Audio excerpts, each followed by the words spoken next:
আমাদের জন্য, এই দেশের জন্য উনি শহীদ হয়েছেন। আল্লাহ ওনাকে নসিব করুক। আপনাদের সবার কাছে আমি দোয়া কামনা করি। আমি বীর মুক্তিযোদ্ধা ওয়ালিউল্লাহ বাবলু বলছি। আজকে দেশনেত্রী বেগম খালেদা জিয়া আমাদের মাঝে নাই। আমাদের হৃদয়ে রক্তক্ষরণ হচ্ছে, আমরা আমাদের মনোবল আমরা হারিয়ে ফেলছি। আবার কবে খালেদা জিয়ার নেতৃত্বে আমাদের মাঝে আসবে, জন্ম হবে। হ্যাঁ, আমরা শুধু বাংলাদেশ নয়, বিশ্ব এক মহান নেত্রীকে হারালো।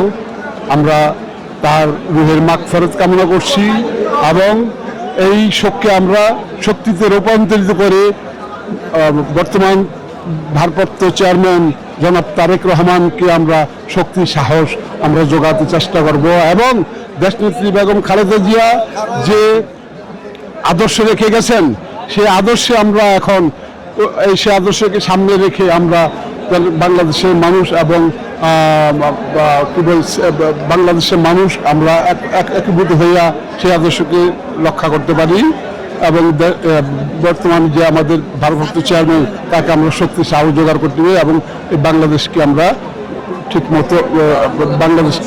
গড়ার জন্য ঠিকমতো সাহায্য সহযোগিতা করতে পারি। ধন্যবাদ।